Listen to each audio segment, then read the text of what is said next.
The frozen water bit into Maeve Ellsworth's hands as she scrubbed her employer's linens against the river rocks. Her fingers already numb despite the thick wool mittens she had tried to wear until they became too waterlogged to be useful.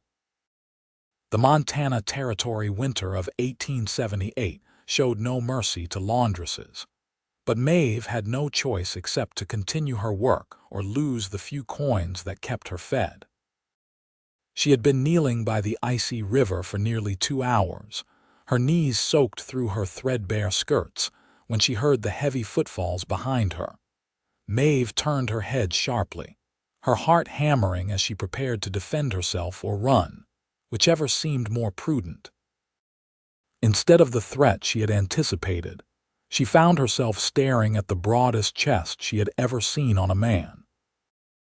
Her gaze traveled upward past buckskin and fur, past shoulders that seemed wide enough to block out the pale winter sun, until she met a pair of startling blue eyes set in a weathered, handsome face framed by dark hair that fell past his collar. "You are going to lose your fingers doing that," the mountain man said, his voice a deep rumble that seemed to vibrate through the cold air. He crouched down beside her with surprising grace for such a large man, and Maeve could see the concern etched across his features as he examined her reddened, trembling hands. "How long have you been out here?" "Since dawn," Maeve admitted, trying to pull her hands back and hide them in her soaked skirts. "I have 12 more pieces to finish before I can return to town, or Mrs. Henderson will not pay me." The man's jaw tightened, and Maeve noticed the way his muscles flexed beneath his heavy coat. "Mrs. Henderson should be ashamed, sending a woman out to freeze in this weather. This river is fed by snowmelt from the mountains. The water is barely above freezing." "I need the work," Maeve said quietly, turning back to the sopping fabric spread across the rocks. "I cannot afford to refuse." She heard him stand, expected him to walk away like everyone else in her life had done, but instead he said, "Stay here.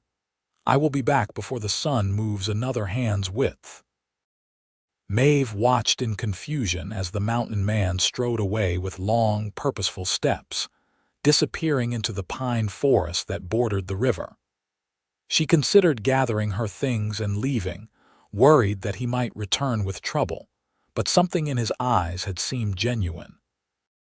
Besides, her fingers were so numb she could barely grip the fabric anymore. She worked slowly, inefficiently, managing only 2 more pieces before she heard him returning. He emerged from the trees carrying an axe and a coil of rope, and Maeve's confusion deepened. The mountain man set down his tools and began to survey the area near the river with the practiced eye of someone who knew the land intimately. He walked back and forth, occasionally stopping to test the ground with his boot or examine the trees overhead. "What are you doing?" Maeve finally asked, unable to contain her curiosity. "Finding the right spot," he replied without elaborating further. Then he selected a tall pine and began to cut it down with powerful, efficient strokes that sent wood chips flying through the cold air. Maeve watched in fascination as his muscles bunched and released with each swing, the axe biting deep into the trunk with a rhythm that spoke of years of experience. The tree fell exactly where he intended it, and he immediately began stripping branches and cutting the trunk into manageable lengths. Maeve abandoned her washing entirely now, drawn to this strange display of industry on her behalf. The mountain man worked with single-minded focus, and within an hour, he had felled 3 more trees and begun to construct a rough frame near the riverbank. "I still do not understand," Maeve said, stepping closer. "What are you building?" He paused in his work long enough to give her a small smile that transformed his stern features into something almost boyish. "A shelter. A place where you can wash clothes without the wind cutting through you, with a fire pit to heat water and warm your hands. No woman should have to work in conditions like this." Maeve felt something catch in her chest, an emotion she could not quite name. "But you do not even know me. Why would you do this for a stranger?" The mountain man drove another support post into the ground before answering. "My name is Quinton Quade. I have spent the last 8 years in these mountains, trapping and hunting, living alone. I came into town today to trade pelts for supplies, and I saw you heading to the river before dawn. I have seen you here before, actually, every time I come to town. Always alone, always working yourself half to death in that freezing water. I cannot watch it anymore and do nothing." "Maeve Ellsworth," she replied softly, giving him her name in return. "I have been in Montana for 6 months now, since my father died and left me with nothing but debts. I take whatever work I can find." Quinton's expression darkened. "You have no other family, none that would claim me. My mother died when I was 12, and my father's relatives made it clear they wanted nothing to do with me after he passed. So I work and I survive, and that is enough." "It should be more than enough," Quinton said fiercely. "You should have warmth and comfort and security. You should not have to destroy your health for a few coins from women like Mrs. Henderson, who would not last an hour doing the work they demand from you." Maeve felt heat rise to her cheeks that had nothing to do with exertion or cold. No one had spoken on her behalf like this before, with such genuine anger at her mistreatment. She watched as Quinton returned to his construction, working with impressive speed and skill. By the time the sun reached its zenith, he had erected a 3-sided shelter with a slanted roof to shed rain and snow. The open side faced the river, allowing her access to the water, while the other 3 sides would block the worst of the wind. But Quinton was not finished. He dug a fire pit inside the shelter and lined it with river stones, then gathered dry wood from the forest and showed Maeve how to build a fire that would burn hot and clean. He hung 2 iron hooks from the roof beam and produced a large pot from his pack. "You can heat water in this," he explained, demonstrating how to suspend the pot over the fire. "Warm water will clean the clothes just as well as the icy river, and it will not steal the feeling from your hands. When you need to rinse, the river is right there, but at least the washing can be done in comfort." Maeve stared at the shelter, at this gift from a virtual stranger, and felt tears prick her eyes. "I do not know how to thank you. This is the kindest thing anyone has done for me in years." Quinton stepped closer, and Maeve had to tilt her head back to maintain eye contact. Up close, she could see the fine lines around his eyes, the small scar on his chin, the fullness of his lower lip. He was probably around 30, she guessed, maybe 8 or 9 years older than her own 21 years. "You do not need to thank me," he said gently. "Just promise me you will use it, that you will not punish yourself by refusing help out of some misplaced sense of pride."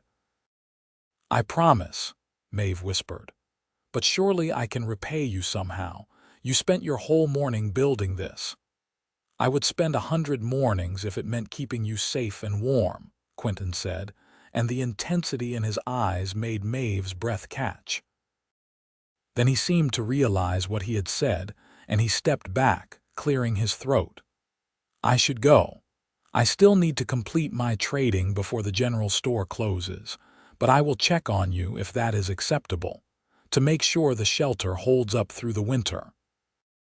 "That would be very acceptable," Maeve said, unable to keep the smile from her face. "When will you be back in town?" "I was planning to stay in the mountains for another month, but perhaps I could make the journey more frequently. Once a week, maybe, to bring you firewood and check that everything is holding together properly."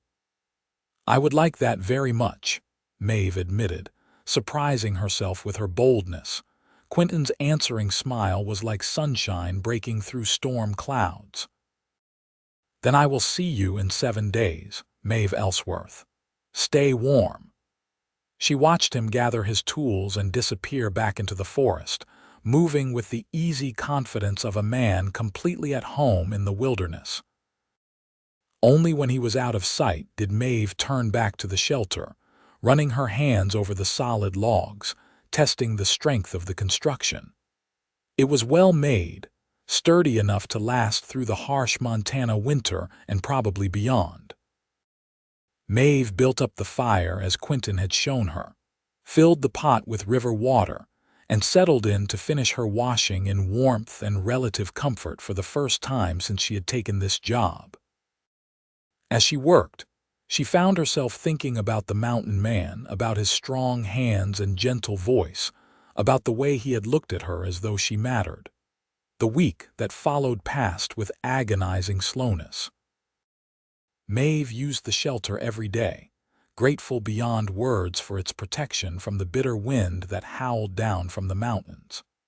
Other women who came to wash their clothes at the river noticed the structure and asked about it, and Maeve found herself reluctant to share the full story. She simply said a friend had built it for her, which was true enough, though it did not capture the strange, fluttering feeling in her chest every time she thought about Quinton. On the 7th day, Maeve woke before dawn and took extra care with her appearance.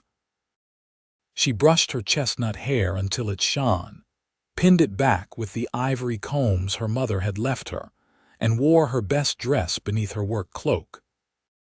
She told herself she was being foolish, that Quinton probably built shelters for people all the time, that his kindness meant nothing more than basic human decency. But when she arrived at the river and found him already there, adding a fourth wall with a proper door to the shelter, her heart leaped in a way that could not be denied. "You came back," she said breathlessly, setting down her basket of washing. Quinton turned and his eyes warmed as they took her in. "I said I would. I am a man of my word, Maeve. I never doubted it, but I thought perhaps you might have gotten delayed or decided the journey was not worth the trouble." "Not worth it," Quinton shook his head firmly. "Seeing you is worth any amount of trouble. I have thought about little else this past week. I kept imagining you here in the cold, hoping the shelter was enough, wishing I had built it better or bigger or warmer." Maeve moved closer, drawn to him like a moth to flame. "It has been perfect. I cannot tell you what a difference it has made. I can actually feel my fingers when I work now, and the warm water gets the stains out better than the cold river ever did. Mrs. Henderson even commented on the quality of my work, though of course she did not offer to pay me more for it." Quinton's expression darkened at the mention of Maeve's employer. "You deserve better than scrubbing that woman's linens for pennies. You deserve a life of your own with comfort and security." "We do not always get what we deserve in this world," Maeve said quietly. "I learned that lesson when my father died and I discovered he had gambled away everything we owned. I am just grateful to have work at all, even if it is hard." "You have more strength than anyone I have ever met," Quinton said, reaching out to gently touch her cheek. His hand was rough and calloused, but his touch was impossibly tender. "You face each day with courage and dignity, and you do not complain about your circumstances. You just keep moving forward. That takes real fortitude." Maeve leaned into his touch, unable to help herself. "I have never felt particularly strong. Most days I feel like I am barely holding myself together." "Strength is not about never feeling weak," Quinton said softly. "It is about continuing on even when you feel broken. You do that every day, Maeve. You are remarkable." They stood like that for a long moment, Quinton's hand on her face, their eyes locked together. Maeve could feel the heat radiating from his large body, could smell pine and wood smoke and something uniquely him. She wanted to step closer, to press herself against that broad chest and feel his arms around her, but she hesitated, uncertain. Quinton seemed to sense her thoughts because he slowly, carefully wrapped his other arm around her waist and drew her in.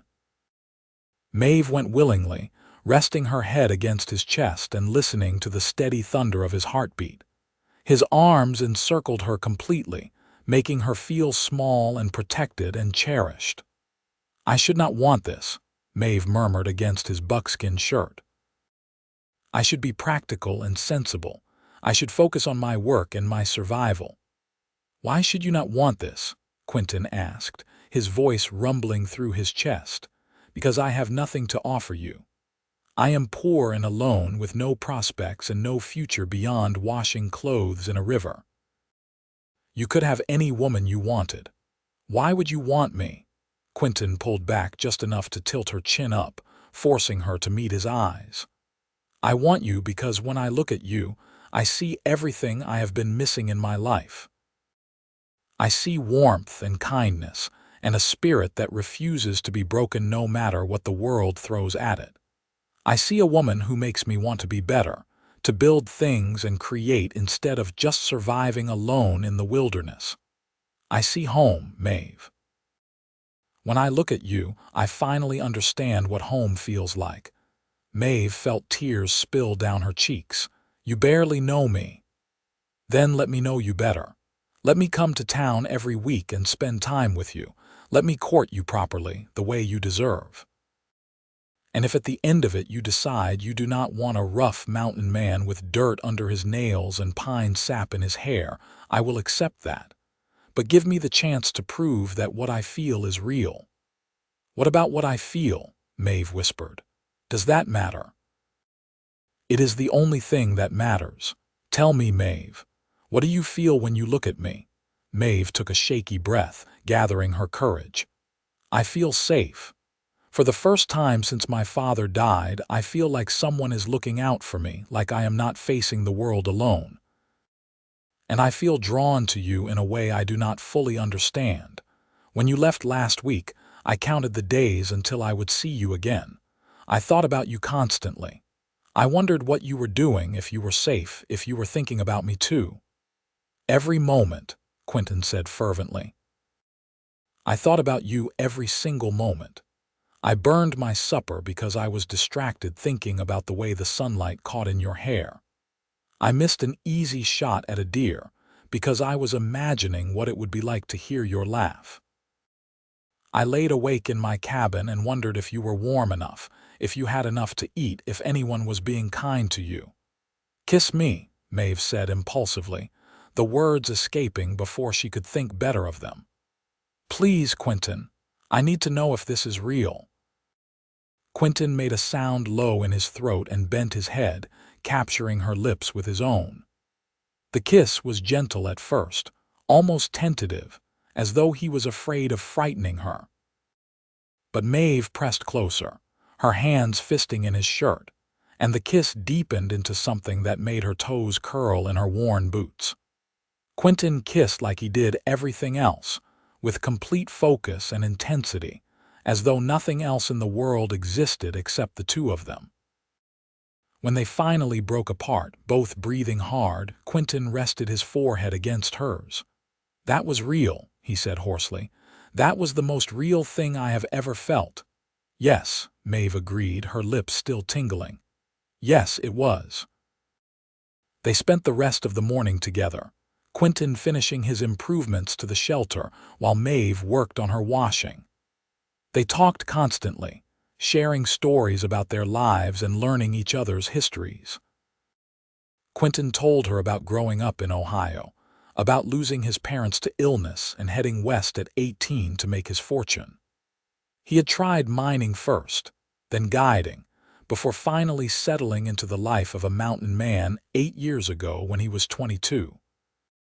Maeve shared her own story, about her happy childhood with loving parents, about her mother's death from pneumonia, and her father's slow descent into gambling and drinking as he tried to cope with his grief.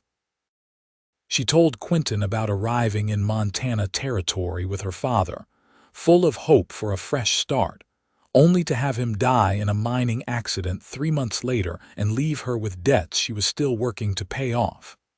"How much do you still owe?" Quinton asked carefully. Maeve hesitated, then admitted, $43. It might as well be 1,000 for all the hope I have of earning that much any time soon." Mrs. Henderson pays me $2 a week, and I need at least $1.50 to live on. At the rate I am going, it will take me over a year to clear the debt. What happens after the debt is paid? Quinton wanted to know. I do not know, Maeve confessed. I suppose I will continue washing clothes or find other work if I can. I have nowhere else to go and no other skills to speak of. My father believed education was wasted on girls, so I can read and write only a little. I can cook and clean and wash, and that is about the extent of my abilities. Those are valuable skills, Quinton argued. And you are intelligent and resourceful. You could do anything you set your mind to, Maeve. She smiled at his faith in her. What about you? Will you stay in the mountains forever, or do you have other plans? Quinton was quiet for a moment, his hands stilling on the door he was building. I always thought I would stay in the wilderness until I died. It seemed like the only place I belonged, the only place where I made sense. But lately, I have been thinking about putting down roots somewhere, building a real home instead of just a rough cabin. Maybe starting a ranch or a farm, something that would last. That sounds wonderful, Maeve said wistfully. I used to dream about having a real home again, a place that belonged to me where I could not be thrown out or have everything taken away, but it seems impossible now. Nothing is impossible, Quinton said firmly. Not if we work together. The implication hung in the air between them, full of promise and possibility. Maeve wanted to ask him to clarify, to say plainly what he meant, but she was afraid of pushing too hard too fast. Instead, she focused on her work, stealing glances at Quinton whenever she thought he was not looking. As the sun began to sink toward the horizon, Quinton reluctantly announced that he needed to head back to his cabin before dark. The journey takes 3 hours on foot and the trails are dangerous at night, but I will be back next week, I promise. Same day, same time. I will be here, Maeve assured him. And Quinton, thank you for everything, the shelter and the company and the kindness. You have given me something to look forward to, and that is a gift beyond measure. Quinton pulled her into another embrace, holding her tightly. You have given me something too, purpose, a reason to come down from the mountains and rejoin the world. I did not realize how lonely I was until I met you, Maeve. Now I cannot imagine going back to the way things were before. He kissed her again, slow and sweet, and then he was gone, striding into the forest with his long, easy gait. Maeve watched until she could no longer see him, then gathered her washing and made her way back to the boarding house where she rented a tiny room at exorbitant rates. The weeks that followed fell into a comfortable pattern. Every 7 days, Quinton would appear at the river shelter, always bringing something with him. Sometimes it was firewood, carefully seasoned and split to the perfect size. Sometimes it was food, fresh meat from his hunts or preserved goods from his stores. Once he brought her a pair of fur-lined gloves that he had made himself, perfectly sized to her small hands. With each visit, Maeve fell more deeply in love. She learned that Quinton had a dry sense of humor that emerged when he felt comfortable, that he could identify birds by their calls and track animals across bare rock. She discovered that he read poetry when he could get his hands on it, that he had a beautiful singing voice he was shy about sharing, that he secretly loved sweets but rarely indulged himself. Quinton seemed equally entranced by Maeve. He listened raptly to her observations about the people in town, laughed at her wry commentary on Mrs. Henderson's pretensions, and encouraged her to share her dreams for the future no matter how impossible they seemed. He began to stay longer with each visit, until he was spending entire days with her, helping with the washing and talking for hours about everything and nothing.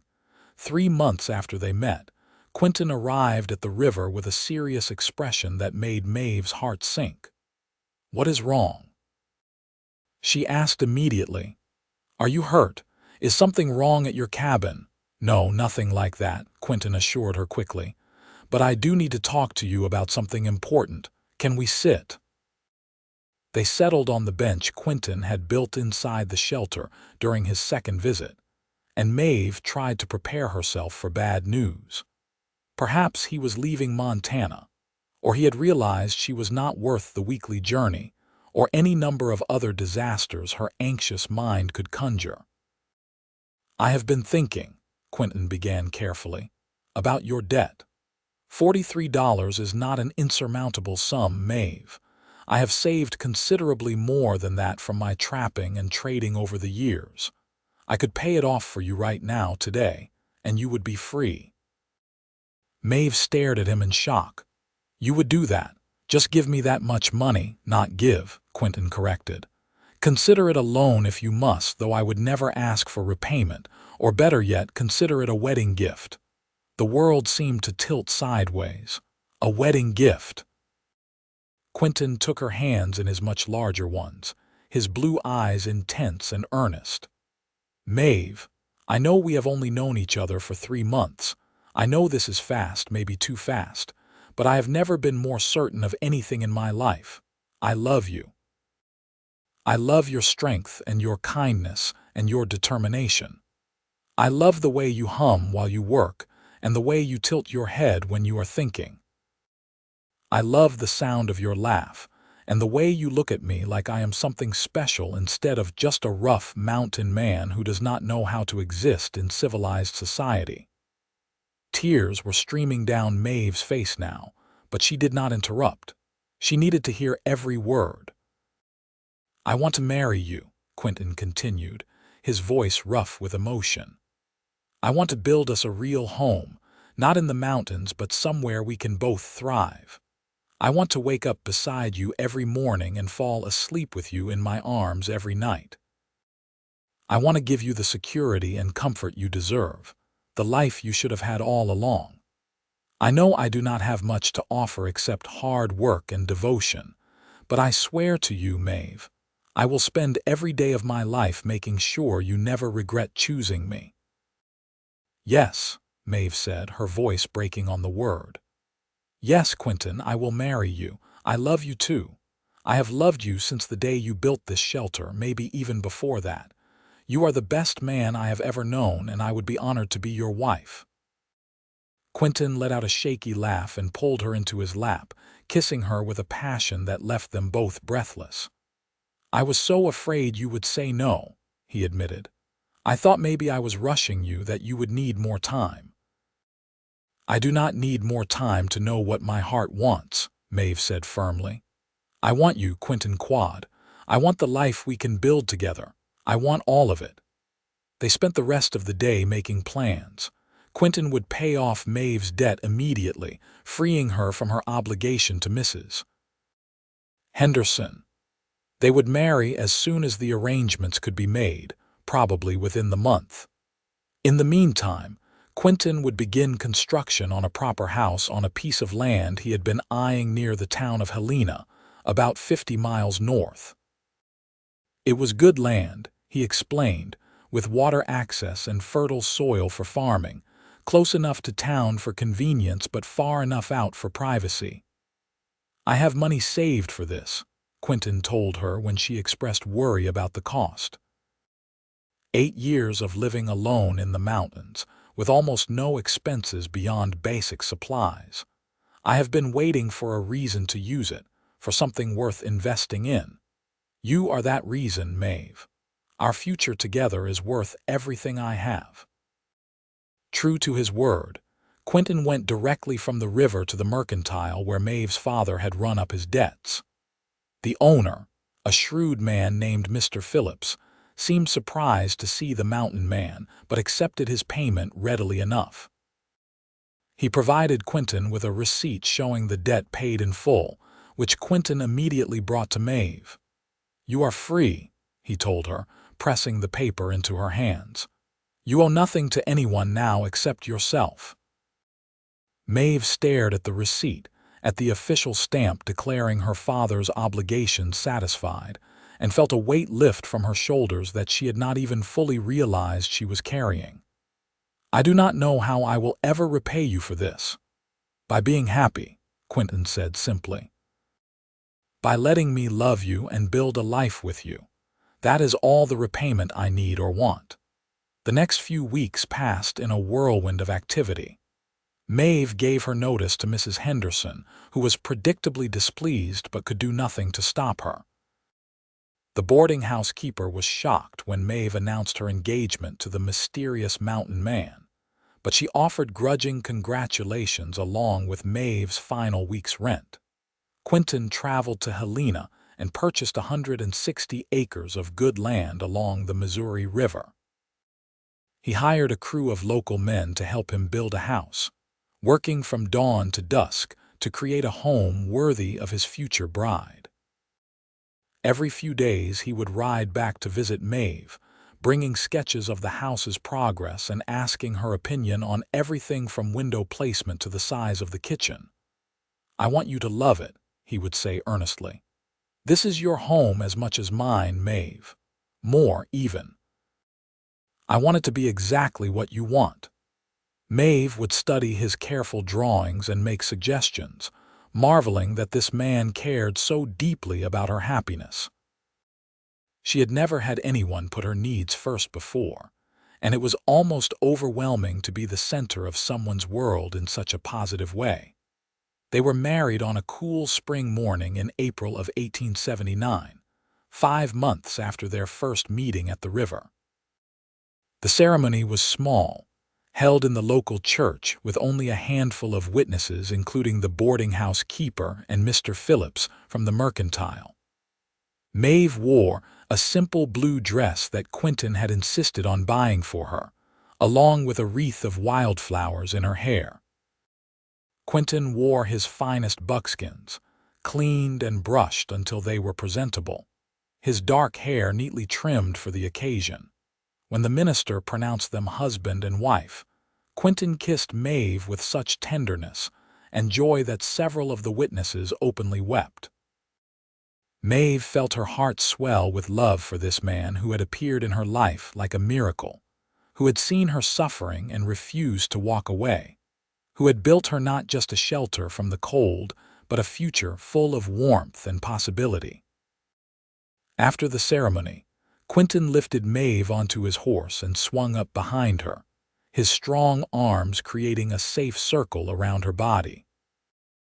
They rode north toward Helena, toward the house that awaited them, leaving behind the river where they had met and the hard times that had defined Maeve's recent past. The house was even more beautiful than Maeve had imagined from Quinton's sketches. It sat on a gentle rise overlooking the river, built from sturdy logs with a stone chimney and real glass windows that must have cost a fortune to transport. Quinton had painted the door a cheerful red and built a wide porch across the front where they could sit and watch the sunset. Inside, Maeve discovered rooms that exceeded her wildest dreams. There was a large kitchen with a modern stove and plenty of counter space for cooking and baking. A sitting room with furniture Quinton had commissioned from a craftsman in Helena.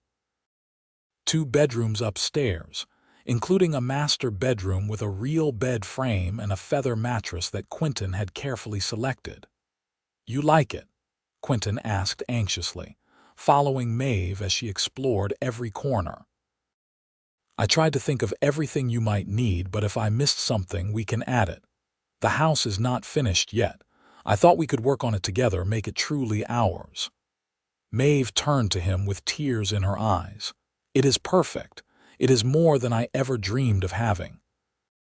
"You have given me everything, Quinton." "No," he said softly, pulling her close. "You have given me everything. You have given me purpose and love and a reason to build instead of just survive. You have made me whole, Maeve. I did not even know I was broken until you showed me what it felt like to be complete." That night, in the privacy of their new home, Quinton and Maeve consummated their marriage with a tenderness and passion that left them both shaken. Quinton was gentle with her, mindful of her inexperience, taking his time to ensure her comfort and pleasure. Maeve marveled at the way his large, rough hands could be so careful, at the way he watched her face constantly to gauge her reactions, at the way he whispered endearments against her skin. Afterward, they lay tangled together in their marriage bed, and Quinton traced lazy patterns on Maeve's bare shoulder. "I want you to know," he said quietly, "that everything I have is yours now. The land, the house, the money I have saved. If anything ever happens to me, it all goes to you. I have already drawn up papers with a lawyer in Helena to make it legal." "Nothing is going to happen to you," Maeve said fiercely, pressing herself closer to him. "You are strong and capable and careful. You are going to live for many more years." "I plan to," Quinton agreed. "But I need you to know that you are protected, that you will never be vulnerable the way you were when your father died. I will not leave you with debts and uncertainty. I am going to make sure you always have security and options." "You are a good man, Quinton Quade," Maeve whispered. "The best man I have ever known." They settled into married life with surprising ease. Quinton proved to be a considerate husband, always asking Maeve's opinion and making decisions together rather than dictating how things should be. They worked side by side to establish their homestead, planting a large garden, building a chicken coop and filling it with laying hens, acquiring 2 dairy cows and a bull calf that Quinton planned to raise for breeding. Maeve discovered talents she had not known she possessed. She proved to be an excellent gardener, coaxing impressive yields from the rich soil near the river. She learned to make butter and cheese from the cow's milk, and her bread became so good that Quinton claimed it was better than anything he had ever tasted in a restaurant. She made curtains for the windows and rugs for the floors, transforming the house into a true home. Quinton, for his part, continued to trap and hunt, providing meat for their table and furs to sell in Helena. But he also threw himself into improving their land, building fences and outbuildings, digging a proper well so Maeve would not have to haul water from the river. He was endlessly industrious, always finding new projects to tackle, but he never failed to make time for his wife. Every evening, no matter how tired they both were, Quinton and Maeve would sit together on the porch and talk about their day. Quinton would tell her about the animals he had seen or the work he had accomplished, and Maeve would share her small triumphs in the garden or kitchen. They would watch the sun set over the mountains and count themselves blessed to have found each other. 6 months after their wedding, Maeve realized she was pregnant. She told Quinton one evening after supper, watching his face carefully to gauge his reaction. She had not been sure if he wanted children right away, if he was ready for that responsibility, but Quinton's face lit up with such pure joy that all her worries evaporated. "A baby," he said wonderingly. "We are going to have a baby, in the spring," Maeve confirmed. "Around March, I think." Quinton swept her into his arms and spun her around, laughing with delight. Then he immediately set her down carefully, worried he had been too rough. "Are you feeling well? Do you need anything? Should you be resting more?" Maeve laughed at his sudden anxiety. "I am fine, Quinton. Women have been having babies since the beginning of time. I am not fragile." "You are precious," Quinton corrected. "You and our child are the most precious things in the world to me. I am going to take care of you both." And he did. Quinton became even more attentive as Maeve's pregnancy progressed, taking over the heavier chores and insisting she rest whenever she seemed tired. He built a cradle from smooth pine and carved it with elaborate designs of animals and trees. He made sure they had plenty of supplies laid in for the winter, knowing that travel would be difficult once the baby arrived.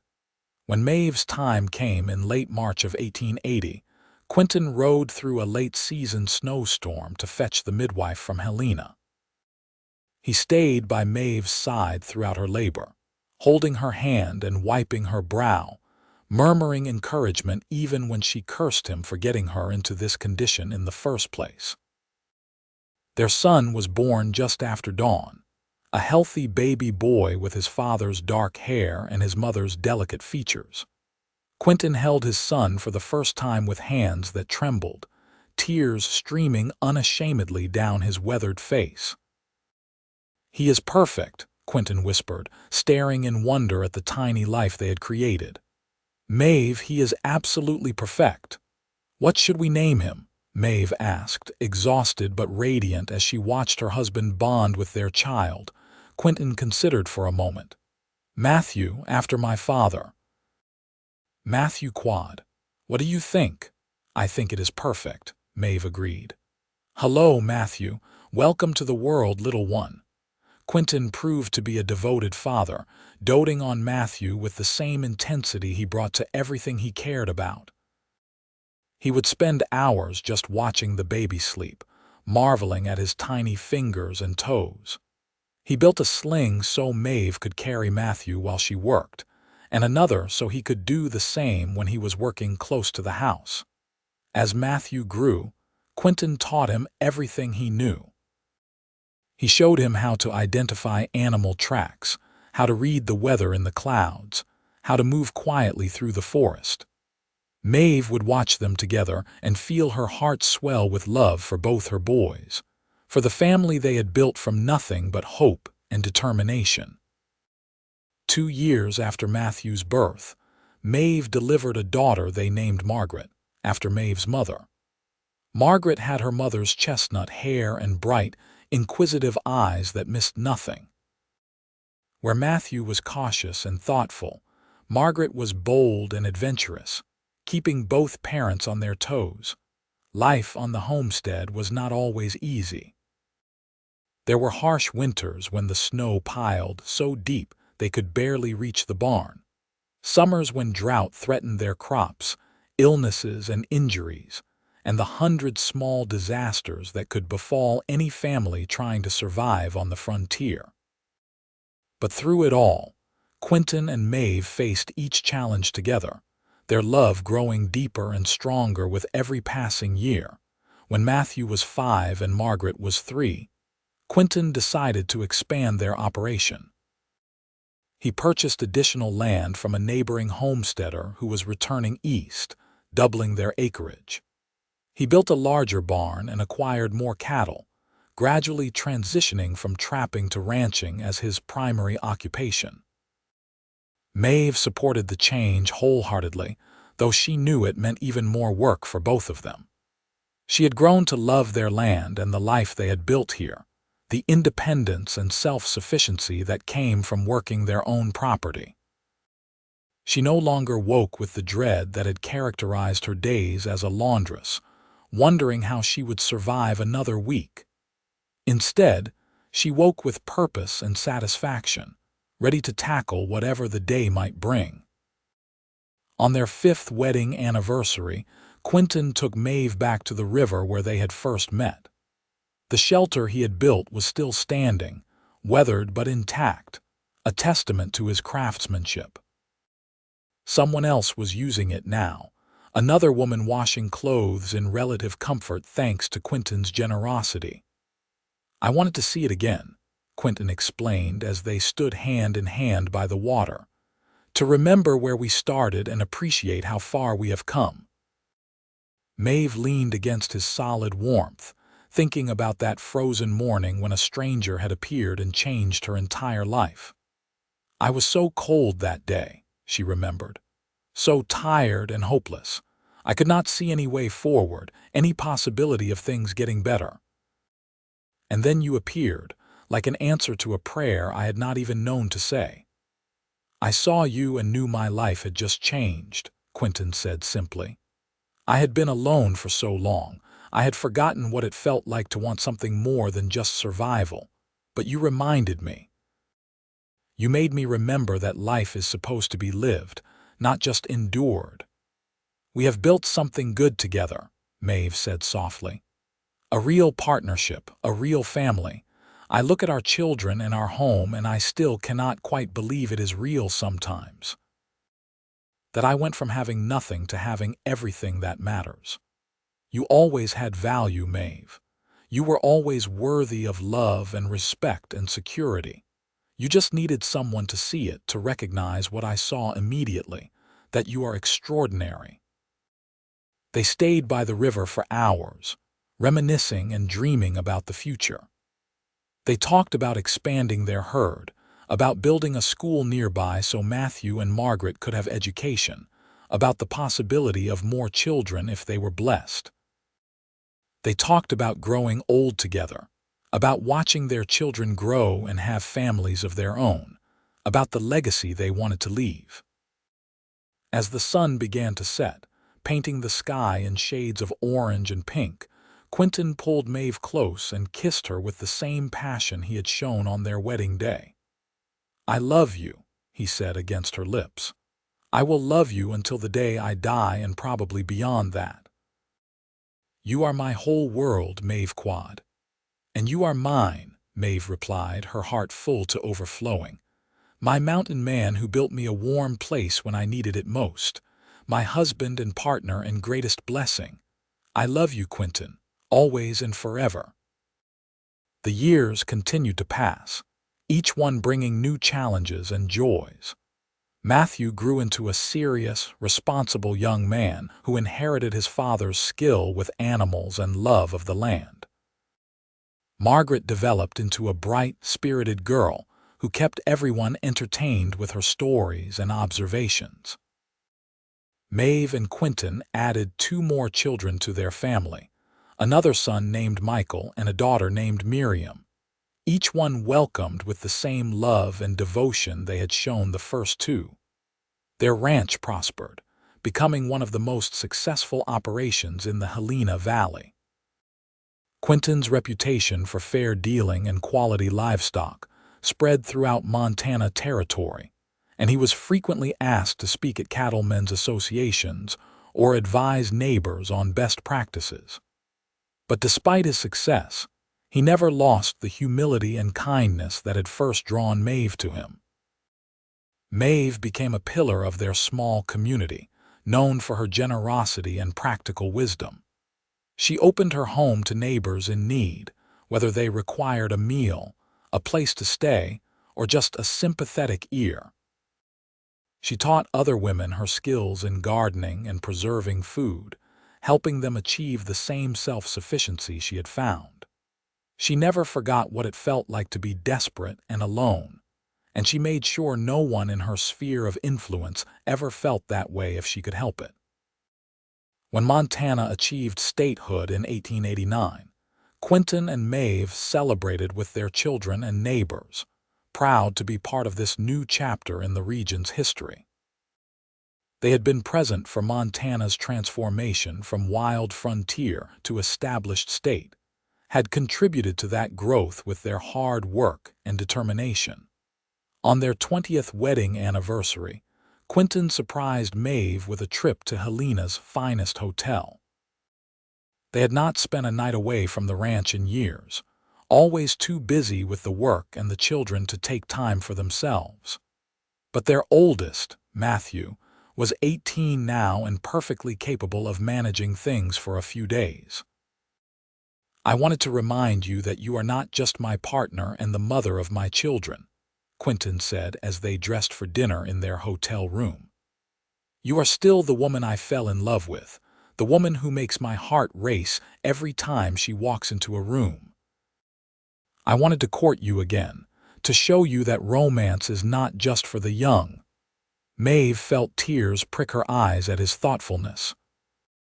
They had built such a good life together, full of love and purpose, but it was true that romance sometimes got lost in the daily demands of running a ranch and raising children.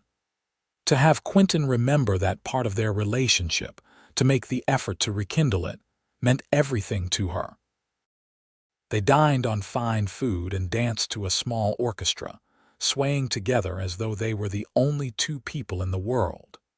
Quinton held her close, and Maeve marveled that after 20 years and 4 children, he could still make her feel like a young woman in love for the first time. "Do you remember what you said to me that first day at the river?" Maeve asked as they danced. "When I asked why you would build a shelter for a stranger. I said I could not watch you suffer any more and do nothing," Quinton recalled. "That I had seen you there too many times, always alone, always working yourself to death. You said I deserved warmth and comfort and security," Maeve continued. "At the time, I thought you were being kind, maybe even naive. I had never had those things consistently in my life and could not imagine ever having them. But you gave them to me, Quinton. You gave me everything you promised and more. You built me not just a warm place to work, but a warm life to live." Quinton cupped her face in his hands, his blue eyes as intense as they had been 2 decades earlier. "Building that shelter was the best decision I ever made. It brought you into my life, gave me everything I had been missing without knowing it. You talk about what I gave you, but Maeve, you gave me just as much. You gave me a home and a family and a reason to wake up excited for each new day. You gave me love and partnership and the deep satisfaction of building something that will outlast us both. Everything good in my life flows from you." They kissed there on the dance floor, ignoring the other couples and the music and everything except each other. When they finally pulled apart, both were smiling through tears. "20 more years," Maeve said. "At least. I want at least 20 more years with you, Quinton Quade." "I will give you 50 if I can," Quinton promised. "I will give you every day I have left and count myself blessed for each one." They returned to the ranch renewed and recommitted, ready to face whatever the future might bring. And the future brought much to celebrate. Matthew married a sweet-natured girl from a neighboring ranch and presented them with their first grandchild within a year. Margaret announced her intention to become a teacher, heading off to normal school despite Quinton's initial reluctance to let his adventurous daughter leave home. Michael showed a talent for breeding and training horses that soon had buyers coming from miles around. Miriam, the baby of the family, grew into a skilled healer with a gift for nursing sick animals and people alike. Quinton and Maeve watched their children thrive with pride and satisfaction, knowing they had given them the stable, loving foundation that would allow them to reach their full potential. The ranch continued to prosper under their careful management, providing employment for several families and contributing to the region's economy. As they entered their 50s, both Quinton and Maeve remained active and healthy, their bodies hardened by decades of physical labor but their spirits still young. Quinton's hair had gone silver, but he was still as strong and capable as ever, still rising before dawn to check on the cattle and handle whatever needed doing. Maeve had a few more lines around her eyes and her hands bore the marks of years of work, but her smile was as bright as it had been at 21, and her heart was just as full of love. They fell into the habit of walking together each evening after supper, strolling along the river and talking about their day. It was during one of these walks that Quinton brought up something that had been on his mind. "I want to do something," he said carefully. "Something to help people the way I helped you all those years ago." "What are you thinking?" Maeve asked, intrigued. "I want to build more shelters," Quinton explained, "along rivers and streams where I know women go to wash clothes. Simple structures with fire pits and protection from the weather. I want to leave them there for anyone who needs them. No payment required, no expectations. Just help for people who need it." Maeve felt her eyes fill with tears at the beautiful simplicity of the idea. "That is perfect, Quinton. It is exactly the kind of legacy you should leave. Not just buildings, but kindness made tangible." Over the next several years, Quinton built dozens of shelters throughout Montana, always in locations where he had seen women struggling to do their washing in harsh conditions. He would construct them quickly and efficiently, using the same design that had worked so well for Maeve, then disappear without fanfare. Word began to spread about the mysterious builder, about the anonymous benefactor who was making life easier for the territory's working women. Maeve sometimes accompanied him on these building trips, bringing food and supplies for the workers Quinton occasionally hired to help with larger projects. She loved watching him work, seeing the same focused intensity he had brought to building their first shelter all those years ago. He was doing what he had always done best, she realized. Seeing a need and filling it, making the world a little better through simple, practical action. When Quinton turned 60, the local newspaper ran a story about his shelter-building efforts. A journalist had tracked down the identity of the mysterious builder and wanted to celebrate his generosity. Quinton was embarrassed by the attention, insisting he was just doing what any decent person would do, but Maeve could see he was also pleased that his work was being recognized.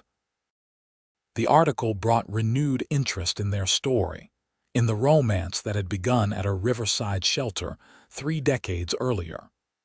Young couples would sometimes visit their ranch, wanting to hear the tale directly from Quinton and Maeve. Maeve would tell them about that frozen morning, about the mountain man who had appeared like a miracle, and Quinton would add his perspective about seeing this courageous woman and knowing he had to help her. The shelter was just the beginning, Quinton would always say. It was my way of opening a door, of showing Maeve that someone cared about her welfare. But what came after, the love and the life we built together, that was something we created together through trust and commitment and hard work. On their 35th wedding anniversary, their children threw them a celebration at the ranch. All 4 of Maeve and Quinton's children were there, along with their spouses and the growing number of grandchildren. Friends and neighbors from throughout the valley attended, bringing food and gifts and warm wishes. As the party wound down and the sun began to set, Quinton led Maeve away from the crowd to the porch where they had spent so many evenings together. They sat in the rocking chairs Quinton had built years ago, holding hands and watching the light fade from the sky. 35 years, Maeve said wonderingly. Sometimes it feels like yesterday that we met, and sometimes it feels like we have been together forever. Both are true, Quinton said. The time has passed quickly because we have been happy, but we have also lived full, rich lives that hold decades worth of memories and experiences. We have done well, you and I. We have done better than well, Maeve corrected. We have built something extraordinary from nothing but determination and love. Look at what we have created, Quinton. This ranch, our family, the shelters you have built, the lives we have touched. We started with you offering help to a stranger at a frozen river, and it grew into all of this. You were never just a stranger, Quinton said softly. From the moment I saw you, you were my future. I just had to convince you to take a chance on a rough mountain man who did not know much about courtship or romance. You knew exactly what you needed to know, Maeve said, squeezing his hand. You knew how to be kind and generous and true. You knew how to build not just with wood and nails, but with love and commitment. You built me a warm place to work, and then you built us a warm life to share. That is more romantic than any flowery words or grand gestures could ever be. They sat in comfortable silence as darkness fell, both lost in memories of the life they had shared. Maeve thought about that desperate, frozen girl kneeling by the river, unable to see any hope for her future. She wished she could go back and tell that girl that everything would be all right, that a man was coming who would change her entire world for the better, that she would find love and security and a happiness beyond anything she had ever imagined. But that girl would not have believed it. She had been too beaten down by life, too convinced that good things did not happen to people like her. It had taken Quinton's patient, persistent kindness to convince her that she deserved better, that love and happiness were possible even for a poor laundress with no prospects. "What are you thinking about?" Quinton asked, noticing her distant expression. "About how grateful I am," Maeve replied. "About how one act of kindness can change everything. If you had walked past that river without stopping, if you had decided it was not your business to help me, my entire life would have been different. I probably would have frozen to death that winter or worked myself into an early grave or at best scraped by in poverty and loneliness for the rest of my days. But you stopped, you cared, and everything changed." "I could never have walked past you," Quinton said firmly. "It was not in me to ignore your suffering. And I am the one who should be grateful, Maeve. You could have refused my help, could have been suspicious of my motives or too proud to accept assistance from a stranger. You could have said no when I asked to court you, or when I proposed marriage. You took a leap of faith in trusting me, and you have rewarded that trust every day since with your love and partnership. I am the lucky one in this relationship. We are both lucky," Maeve decided.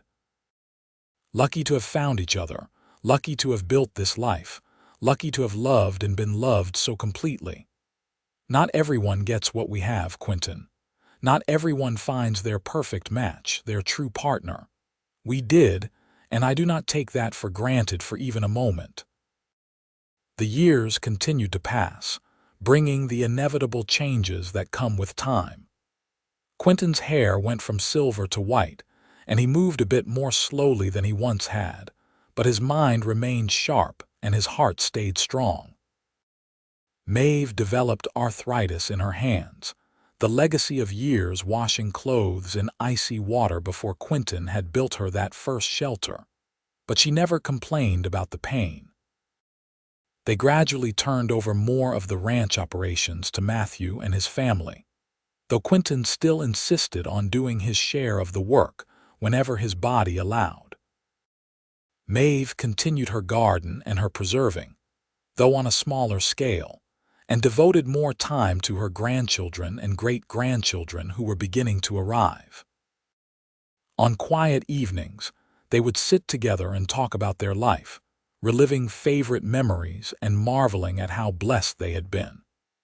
Quinton would tell the story of seeing Maeve at the river for the first time, how something in his chest had shifted and settled when their eyes met. Maeve would describe the moment she realized she was falling in love, when Quinton had appeared with wood and tools and the determination to make her life easier. "I think I knew even then," she would say, "when you said you could not watch me suffer anymore and do nothing. That was when I started to hope, started to believe that maybe someone actually cared what happened to me." "I cared more than I understood at the time," Quinton would reply. "I told myself I was just helping someone in need, but it was more than that from the very beginning. It was you, specifically. Something about you called to me, made me want to be better, to do better." They celebrated their 40th anniversary surrounded by family, 4 children and their spouses, 16 grandchildren, and 3 great-grandchildren with more on the way. It was a joyous occasion, full of laughter and love, but also bittersweet as both Quinton and Maeve were aware that time was becoming precious. Later that night, alone in their bedroom, Quinton held Maeve close and said what they had both been thinking. "We do not have forever, my love. We have had a wonderful run, better than most people ever get, but the day will come when one of us has to go on without the other." "I know," Maeve whispered, her voice catching. "I try not to think about it, but I know. I just hope that when that day comes, we have done enough, loved enough, built enough to make it worthwhile." "We have done more than enough," Quinton assured her. "We have loved deeply and well. We have raised good children who are raising good children of their own. We have built something that will outlast us, not just this ranch but the values and love we have instilled in our family. And we have made each other happy for 40 years. That is more than most people ever achieve, Maeve. We have lived a full and beautiful life together." "Promise me something," Maeve said, looking up at him with tears in her eyes.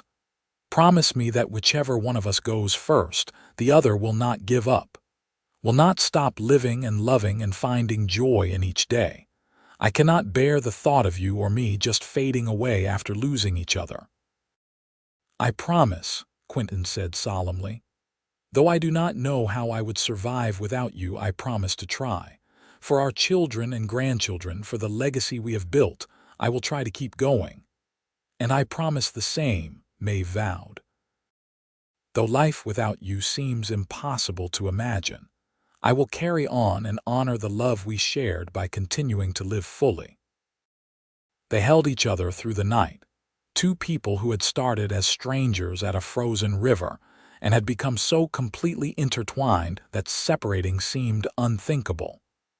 But they both knew separation would come eventually, as it came to all couples who stayed together until the end. As it happened, they had 7 more years together, 7 years of gradually slowing down but never stopping completely. 7 years of grandchildren and great-grandchildren, of quiet mornings and peaceful evenings, of the deep comfort that came from knowing another person completely, and being completely known in return. Quinton passed first, in his sleep on a cool autumn night, his hand still holding Maeve's. He was 73 years old and had lived to see the new century dawn, had witnessed Montana's transformation from frontier territory to established state, had built a legacy that would continue long after he was gone. Maeve mourned him deeply, but kept her promise. She did not fade away or give up on life. Instead, she threw herself into preserving Quinton's memory and continuing his work. She wrote down their story in careful detail, wanting their grandchildren and great-grandchildren to know how it had all begun, with a mountain man who could not walk past suffering without stopping to help. She maintained several of the shelters Quinton had built, making sure they stayed in good repair for the women who still used them. She told anyone who would listen about her husband's generosity and kindness, about the way one act of compassion had changed 2 lives and created a family that now numbered in the dozens. Maeve lived for another 5 years after Quinton's death, long enough to see all their children settled and happy, long enough to hold several more great-grandchildren. When her time came, she went peacefully, surrounded by family who loved her, secure in the knowledge that she and Quinton had built something lasting and good. They were buried side by side on a hill overlooking their ranch, with a simple marker that read, "Quinton and Maeve Quade." He built her a warm place to work. They built each other a warm life to share. 1847-1920 and 1857-1925. The ranch continued under Matthew's management, and then his sons, staying in the family for generations. The shelters Quinton had built were eventually replaced by more modern facilities, but people in Montana still told the story of the mountain man who had cared enough to build them, who had seen suffering and refused to accept it.